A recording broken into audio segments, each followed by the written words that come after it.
ओम नमो भगवते वासुदेवाय। नमस्कार दोस्तों, स्वागत है आपका मेरे चैनल में। आज के इस वीडियो में हम सफला एकादशी व्रत कथा श्रवण करेंगे। दोस्तों, इस वर्ष सफला एकादशी का व्रत आज 26 दिसंबर 2024 गुरुवार के दिन रखा जाएगा। गुरुवार और एकादशी दोनों ही श्रीहरि के लिए अत्यंत प्रिय माने जाते हैं। इस प्रकार इस वर्ष की अंतिम एकादशी को विशेष महत्व दिया जा रहा है, क्योंकि कहा जाता है कि सफला एकादशी का व्रत सभी कार्यों में सफलता प्रदान करता है। इस दिन व्रत के दौरान सफला एकादशी का व्रत कथा अवश्य सुनना चाहिए या पढ़ना चाहिए। तो चलिए बिना किसी देरी किए श्री हरि का नाम लेते हुए कथा की शुरुआत करते हैं। पौराणिक कथा के अनुसार एक बार धर्मराज युधिष्ठिर ने भगवान श्री कृष्ण से पौष कृष्ण एकादशी व्रत की महिमा का वर्णन करने को अनुरोध किया। इस पर भगवान श्री कृष्ण ने कहा कि इस एकादशी को सफला एकादशी के नाम से जानते हैं, क्योंकि यह सफलता प्रदान करने वाली मानी गई है।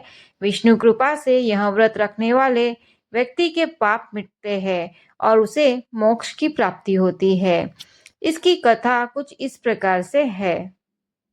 पौराणिक कथा के अनुसार चंपावती के राजा महिष्मान के 4 पुत्र थे। उनका सबसे बड़ा लुम्पक, दुराचारी, लोभी, कामी था। वह मांस और मदिरा का सेवन करने वाला था।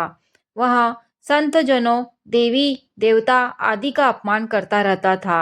उसके इस व्यवहार से राजा महिष्मान काफी परेशान और चिंतित रहते थे। एक दिन उसने इतना तंग आ गए कि उसे महल और राज्य से बाहर कर दिया। वह अपनी गलत आदतों के कारण नगर में चोरी करने लगा था, जिससे वहां के नागरिक भी परेशान हो गए थे। लुम्पक पास के ही एक जंगल में रहता था। वहां पर एक पीपल के पेड़ की पूजा नगरवासी करते थे। वह उस पेड़ के नीचे रहने लगा। पौष कृष्ण दशमी की रात उसे काफी सर्दी लग रही थी। कपड़े कम थे। सर्द से उसका शरीर अकड़ गया। फिर भी वह सोया रहा। अगले दिन एकादशी थी। सूर्योदय हुआ। सूरज की तेज किरणें जब उसके शरीर पर पड़ी और गर्मी होने लगी तो उसकी नींद टूटी। उसे काफी भूख और प्यास लगी हुई थी। वह पानी और कुछ खाने की तलाश में जंगल के अंदर चला गया। वह काफी कमजोर हो गया था। इस वजह से कोई शिकार नहीं कर पाया। कुछ फल तोड़े और उस पीपल के पेड़ के नीचे आकर बैठ गया।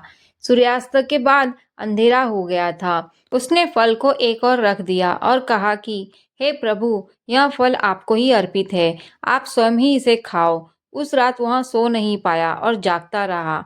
एकादशी की रात्रि उसका जागरण हो गया। रात में वह अपने पाप कर्मों पर पश्चाताप कर रहा था। उसने भगवान से पूर्व पाप कर्मों के लिए क्षमा भी मांगी। अनजाने में किए गए एकादशी का व्रत से भगवान विष्णु प्रसन्न हुए और उन्होंने अपने आशीर्वाद से लुम्पक के पापों को मिटा दिया। उस समय आकाशवाणी हुई, जिसमें उसे बताया गया कि भगवान विष्णु ने उसके पापों को नष्ट कर दिया है।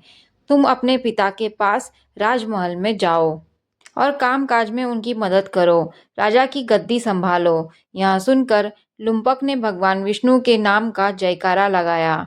फिर प्रसन्न मन से महल लौट गया। पूरी बातें जानकर उसके पिता ने भी उसे माफ कर दिया और उसे वहां का राजा बना दिया। लुम्पक धार्मिक कार्यों में समय देने लगा और राजपाट चलाने लगा। उसका विवाह हुआ और उसे संतान सुख प्राप्त हुआ। जीवन के अंत में उसे भगवान विष्णु की कृपा से मोक्ष की प्राप्ति हुई। जो व्यक्ति विधि विधान से सफला एकादशी का व्रत रखता है, उसके पाप मिटते हैं और मोक्ष मिलता है। कार्य में भी सफलता प्राप्त होती है। तो दोस्तों, इस प्रकार यहाँ सफला एकादशी की व्रत कथा यहाँ पर संपन्न होती है। वीडियो आपको अच्छी लगी तो लाइक ज़रूर करिए। जो भी मेरे चैनल पर पहली बार आए हो सब्सक्राइब भी ज़रूर करिए।